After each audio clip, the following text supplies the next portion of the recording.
Central minister Piyush Goyal ఒక big announcement చేశాడు. జనవరి 27 అనేది స్టాక్ మార్కెట్కి ఒక పెద్ద డే అనేసి చెప్పడం జరిగింది. ముఖ్యంగా ట్రేడర్స్కి అయితే చాలా పెద్ద ఇంపార్టెంట్ డే అని చెప్తున్నారు.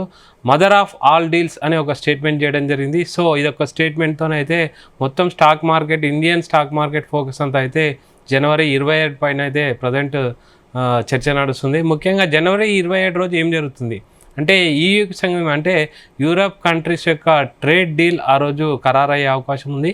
పెద్ద అనౌన్స్మెంట్ వచ్చే అవకాశం ఉంది. ఆ యొక్క అనౌన్స్మెంట్తో ఇండియా యొక్క దిశ చేంజ్ అవుతుంది అనేసి పీయూష్ గోయల్ చెప్పడం జరిగింది. సో ఆయన స్టేట్మెంట్తో అయితే ఒక పెద్ద అంటే 27th జనవరి రోజు అయితే ఫోకస్ అంతా ఆ రోజు వెళ్ళింది. ముఖ్యంగా ట్రేడర్కి సంబంధించింది అయితే పెద్ద న్యూస్ అని చెప్పాలి. ఆ రోజు పెద్ద పెద్ద ట్రేడర్స్ చేసేవాళ్ళు కానీ, ట్రేడింగ్ చేసేవాళ్ళు కానీ చాలా జాగ్రత్తగా ఉండాలని చెప్తున్నారు. ముఖ్యంగా ఒకవేళ ట్రేడ్ జరిగితే అంటే ఆ డీల్ యొక్క ఇంపాక్ట్ ఎలా ఉంటుందో ఒకసారి చూద్దాం. ముఖ్యంగా జనవరి 1 రోజు ఇండియా EU ట్రేడ్ డీల్ అయితే కీలక డెవలప్మెంట్ ఉండే అవకాశం ఉంది. తర్వాత మదర్ ఆఫ్ ఆల్ డీల్స్ అని పీయూష్ గోయల్ చెప్పడం జరిగింది. తర్వాత EU ప్రపంచంలోనే పెద్ద మార్కెట్లో ఒకటి. ఈ ఒప్పందం జరిగితే భారత్ ఎగుమతులకు అయితే అడ్డంకం ఉండదు, టారిఫ్లు తగ్గే అవకాశం ఉంది, కంపెనీలకు బాగా లాభాలు వచ్చే అవకాశం ఉంది. అందుకే మార్కెట్ ముందుగానే పాజిటివ్ రియాక్షన్కి రావచ్చు అని అయితే ఎక్స్పెక్ట్ చేస్తున్నారు. తర్వాత ఏ సెక్టార్లో ఎక్కువగా దీనిపైన ఇంపాక్ట్ చూపే అవకాశం ఉందని చూస్తే ఐటీ అండ్ టెక్ సర్వీసెస్ సంబంధించిన EU క్లయింట్స్ ఎక్కువగా ఉన్నారు. సో వాటిపైన ఎక్కువ ఇంపాక్ట్ అయ్యే అవకాశం ఉంది. ఫార్మాకి సంబంధించిన డ్రగ్స్ ఎగుమతులు పెరిగే అవకాశం ఉంది. ఆటో అండ్ ఆటో అలయన్స్ సంబంధించిన సెక్టార్కి and textile and garments, engineer and capital goods ఈ రంగాల్లో స్టాక్స్లో వాల్యూమ్ వాలిటాలిటీ అయితే బాగా వచ్చే అవకాశం ఉందని అయితే ఆర్టికల్స్ అంటే పీయూష్ గోయల్ చెప్పడం జరుగుతుంది. తర్వాత FIIలు అండ్ కరెన్సీ విషయం ఏ విధంగా ఉంటుందో చూద్దాం.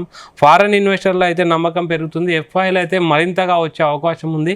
EUకి సంబంధించిన అంటే ఇన్వెస్టర్లు అయితే ఇంకా ఎక్కువ రావచ్చు అని అయితే ప్రజెంట్ ఆర్టికల్స్ చెప్పడం జరుగుతుంది. తర్వాత రూపాయి విలువ అయితే ఎగుమతులు పెరిగితే రూపాయి స్ట్రాంగ్ అయ్యే అవకాశం ఉంది. ఇది మొత్తం మార్కెట్ సెంటిమెంట్కే ప్లస్ అని అయితే చెప్పడం జరుగుతుంది. తర్వాత జనవరి 27 ఈవెంట్ రిస్క్ డే ఎందుకంటారని చూద్దాం. తర్వాత పెద్ద డీల్ సంబంధించిన రోజులో రూమర్స్ ఉండొచ్చు, న్యూస్ ఉండొచ్చు, రియాక్షన్ ఉండొచ్చు. తర్వాత పాజిటివ్ న్యూస్ వస్తే మాత్రం మార్కెట్ ర్యాలీ గట్టిగా ఉంటుంది.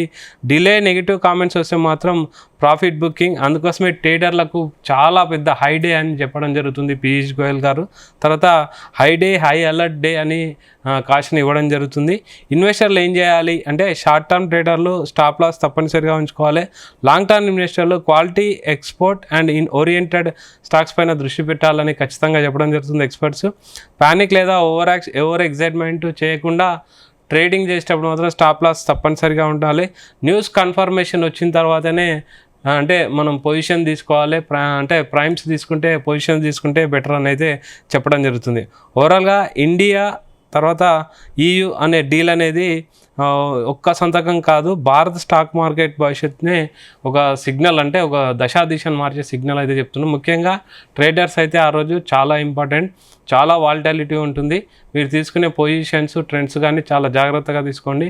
స్టాప్ లాస్ తప్పనిసరిగా తీసుకోండి. అంటే వస్తే లక్షలు రావచ్చు, పోతే లక్షలు పోవచ్చు అని అయితే ఎక్స్పర్ట్ చెప్పడం జరుగుతుంది.